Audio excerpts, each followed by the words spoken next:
Watch this. The distance you stand from the table changes everything about your stroke. Get it wrong, and you'll net or overshoot every time. Let's talk about stance and how it changes your stroke. Here's something fundamental you need to understand. Within the forehand framework, the closer you stand to the table, the smaller your stroke should be. Watch, when I'm right up against the table, my movement is compact and tight. Now I start stepping back, and if I keep using that same small stroke from back here, the ball drops into the net. It nets every time. Why? Because I'm still using a close stable stroke at a mid-table distance. The motion is too small to clear the net from there. Next, the problem is simple. When your stroke is too small for mid-table distance, the ball can't get over the net. It just doesn't have enough arc. Now flip it around. Why do you keep going long when you're close to the table? Same mismatch, opposite direction. Your stroke is too big. Watch, I'm rallying close, and the moment I add power and swing bigger, the ball flies past the end line. So your stroke size must adjust to your position. If you're at close range, the forearm does most of the work. Keep the swing compact. If you move back to mid-table, you start adding the upper arm. The upper arm gives you more arc and more quality on the ball. And if you're out at long range, the upper arm takes over even more. Each distance demands a different ratio of forearm to upper arm. Match the stroke to where you're standing.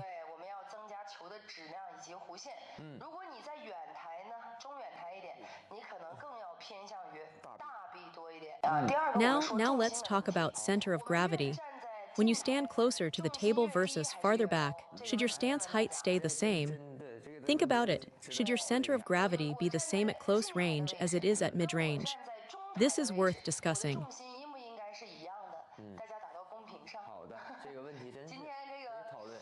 Then, the closer you are to the table, the lower you need to be. Think about short balls over the net. If your center of gravity is high, you simply can't get under them, you can't reach in properly. Every ball that's close to the net demands a lower stance. In a match, you're practically draped over the table for those short touches, almost lying across it. That's how low you go. Now consider blocking at close range. If I stand tall and try to block, watch, the ball flies long every time. I have to press my weight down to control it. But look what happens when I step back to mid-table distance. My partner loops one at me, and from back here I can stand more upright and still make the block comfortably. The distance gives me room. But up close, if you don't get low, you can't press the ball down. You lose control of the angle entirely.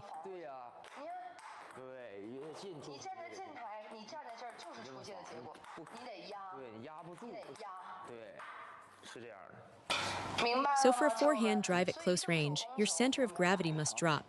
Get low. Then when you step back to loop, your body can rise and fall. That vertical movement is fine at mid-table. Remember this principle, it's critical and rarely taught. For short balls right over the net, you go even lower. The shorter the ball, the lower you sink. Watch, for a short touch I'm down here. For a long push I come up a bit. For a ball that's clearly long, I can stand taller. The shorter the ball, the deeper you crouch.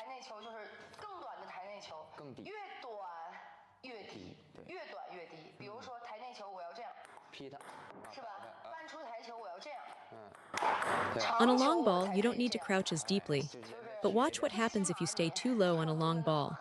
My partner sends one deep, and because I'm crouched down, the ball drops into the net. Why? Because on a longer ball, your body needs to rise through the stroke. That upward motion is what creates the arc and adds power. Your body moves with the swing, lifting as you accelerate. But on static, short-range shots, pushes, flicks, short touches, there is no body rise. From start to finish, you stay pressed down. Keep your weight low throughout. Even a flick, don't stand up to play it. Stay compressed, let your center of gravity hold the ball down. If you pop up, the arc goes too high or too long and you lose precision. By staying low and pressing through your legs, you control the arc much more precisely.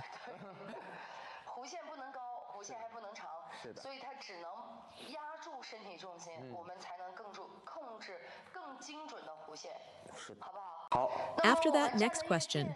The closer you stand to the table, should your body rotation be bigger or smaller? Think about it. If I'm standing right here at close range versus back here at mid-range, is the amount my body turns the same? It's not. Up close, the rotation is smaller. This is exactly why so many players have trouble with forehand drives during a backhand-forehand combination.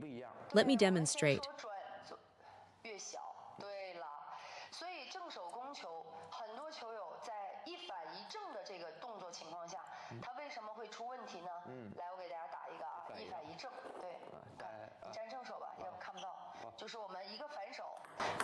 Watch one backhand, one forehand, and the ball misses. That excessive rotation is why you keep making errors at close range. Now I step back to mid-table and use the same amount of body turn. Suddenly the ball lands on the table. Seems almost magical, but it makes perfect sense. The arc needs more room at mid-table, so the bigger rotation works. But at close range, especially for women players switching between forehand and backhand, too much body rotation sends the arc too long and the power too deep.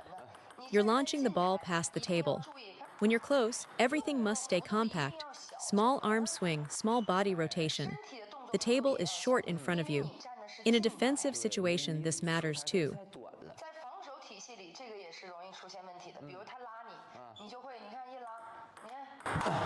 Your body can't stay stable. Even a little extra sway and you can't make the block. You genuinely cannot defend it. So at close range, lock your center of gravity in place. When you first learn the forehand drive, yes, you practice turning the waist and hips. But once you're in a real rally, especially close to the table in a match, forget the big hip turn. There's no time for it.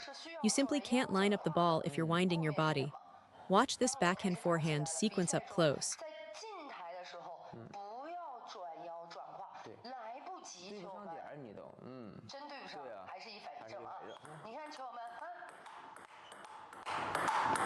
Just a tiny bit of rotation, guiding the stroke along. That's all you need.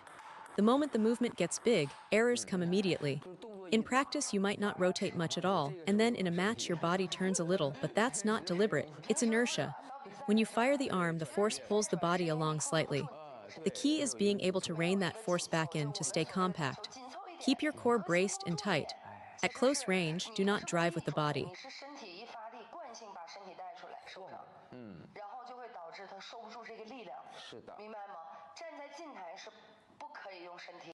Some people say rotate, some say don't rotate. So what is body rotation actually for? The purpose of rotating is so that after you finish your stroke, you naturally carry momentum into the next one. It keeps you connected, keeps you coordinated. Without it, you hit one ball, maybe two, and then you're lost. That's the first reason.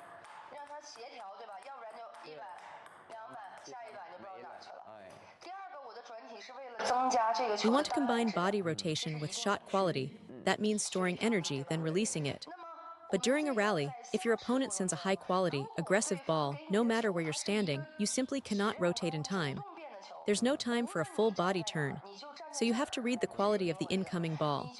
If it's fast and heavy, skip the rotation, just get your racket out and meet it directly.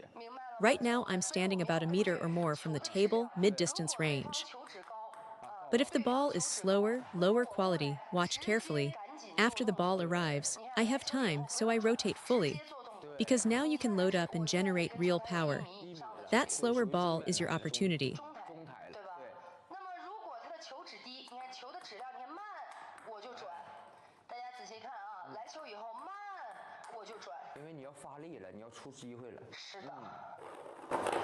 So it's not that standing farther from the table automatically means you should use big body rotation. Let me simulate a match rally for you. Watch this, see how the body is out of control. Look familiar. The whole upper body is swaying, lurching off to the side. This is extremely common. Watch again, second shot, same thing, drifting sideways, totally unstable. This is the signature bad habit. The stroke looks big, but the body is just throwing itself around with no control. You see this constantly, big swinging motion, body flying out, no balance. That exaggerated movement is what so many players default to.